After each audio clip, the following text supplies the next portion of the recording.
Olá, estamos iniciando mais um Cidadania. Eu vou entrevistar o economista Marcelo Neri, da Fundação Getúlio Vargas, e que também é membro do Conselho de Desenvolvimento Econômico e Social. Nós vamos conversar sobre inclusão social. O Neri, como economista, vem acompanhando de perto o desempenho da economia brasileira. E nós vamos conversar sobre a dimensão desse ciclo virtuoso vivido pela nossa economia. Muito obrigado por ter atendido o nosso convite. E eu começo perguntando como é que você avalia o atual momento da nossa economia. Obrigado, eu que agradeço. Eu acho que a gente pode separar o Brasil nos últimos anos. Você teve um período de expansão que foi até 2008, né? Até a crise de 2008, aí você teve um período onde você parou de avançar a fortes taxas e já desde fevereiro de 2009, quer dizer, veio a crise não é que a crise não chegou ao Brasil, ela veio, não foi uma tsunami, mas não foi uma marolinha, foi uma ressaca tão forte quanto passageira, ela chegou nas nossas séries sociais, emprego, pobreza em janeiro, mas em fevereiro ela já foi embora, ela gerou um degrau nas séries. Então a economia brasileira está há 15 meses, 16 meses numa taxa de crescimento tão forte, na verdade até mais forte do que vinha tendo antes da crise. Então eu considero que talvez esse seja, talvez não exatamente agora, por conta do aumento dos juros, etc. Talvez a economia esteja começando a sair do ápice, mas o momento em abril, maio de 2010, eu acho que era o melhor momento, talvez, dos últimos 8 anos. E você diria que o processo de inclusão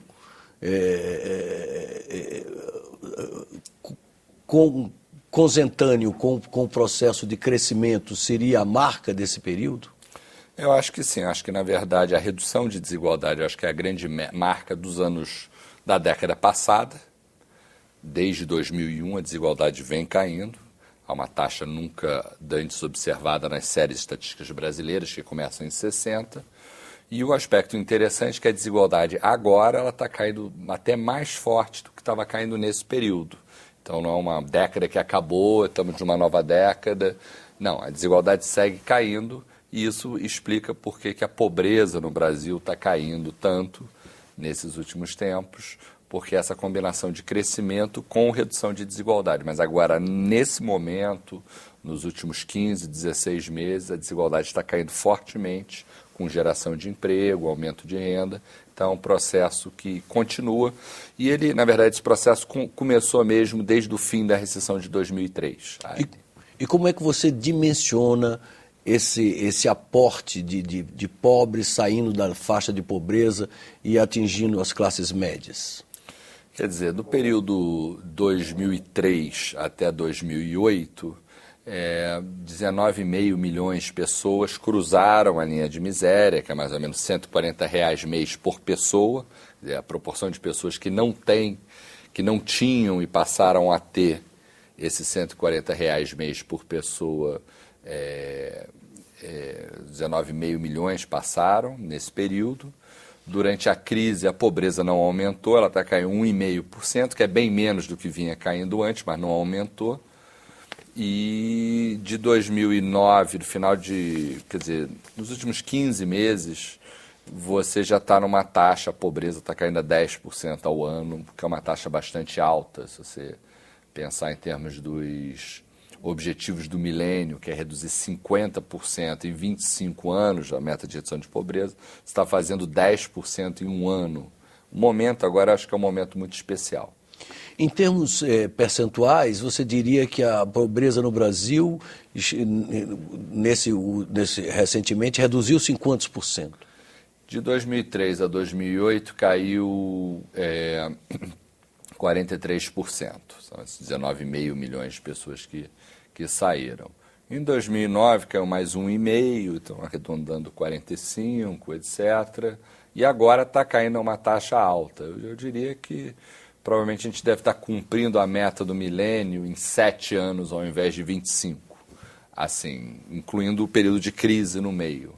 Então, a pobreza deve ter caído à metade em 7 anos, desde 2003 até 2010, mais ou menos. Em termos de aumento de renda, da renda média do brasileiro? Quer dizer, a renda média do brasileiro, a partir de 2003, teve uma recessão em 2003, a partir do fundo do poço para frente, a gente tem 5 anos de crescimento contínuo, a renda média do brasileiro cresceu, por essas pesquisas domiciliares, como a PNAD, 5,3% ao ano per capita, ou seja, por brasileiro. Isso é importante, na época do milagre a gente crescia a 12, mas era o total per capita, era 8. Então a gente não está tão distante do milagre econômico em termos de taxa média de crescimento. Em duração também não, acho que é uma coisa que a gente às vezes não se dá conta, mas quer dizer, o que foi o milagre econômico? Foi um período que durou 6 anos. A gente já tem um período que está completando o 6º ano com uma crise no meio, mas 6 anos com perspectiva de continuar. Então, quer dizer, em termos de crescimento, é bastante forte, 5,3 per capita, por um longo intervalo. A duração é muito importante nesse processo e o aspecto diferente desse período é a redução de desigualdade. Então, essa combinação de crescimento com desigualdade, com redução de desigualdade, é alguma coisa que é muito atípica no Brasil. A desigualdade no Brasil ela não caía, ela só subiu nos anos 60, junto do milagre, e depois não caiu mais, vem caindo desde de 2001.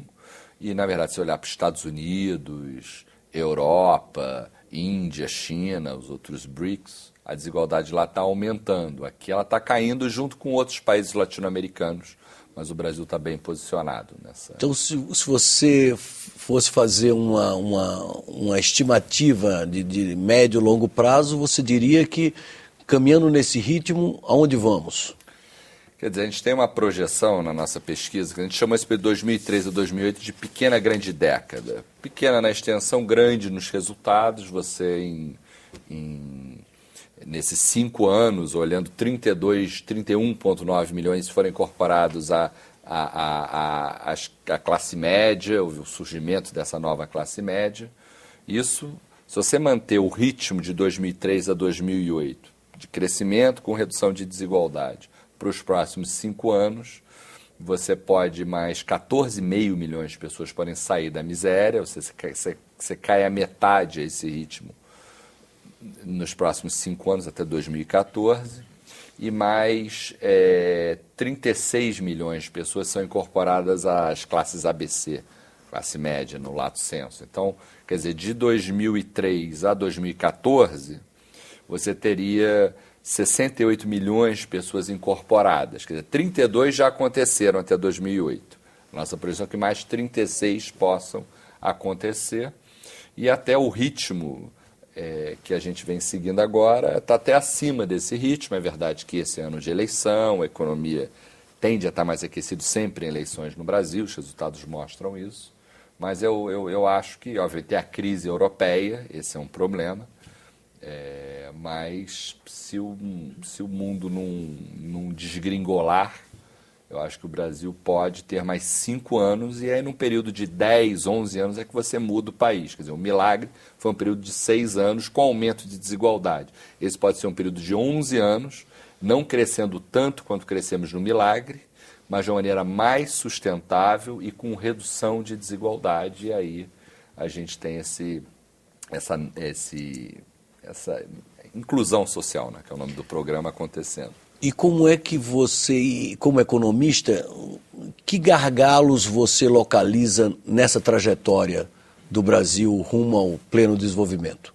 Eu acho que o principal gargalo é a educação. Até lá no Conselho, no CDS, foi discutido, a educação foi. Porque a educação é importante para o crescimento, para a competitividade, é importante para a desigualdade, para a inclusão social.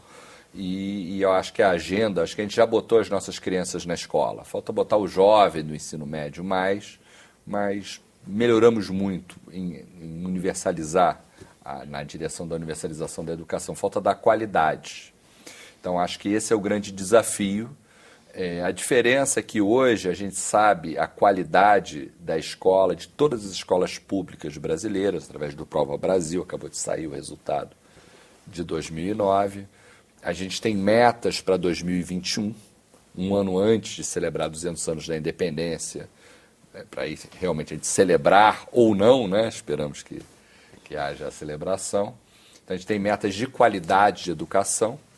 Então, acho que o grande gargalo é a educação e, principalmente, qualidade de educação. O IDEB de 2009 já traz uma novidade, que é uma recuperação da proficiência.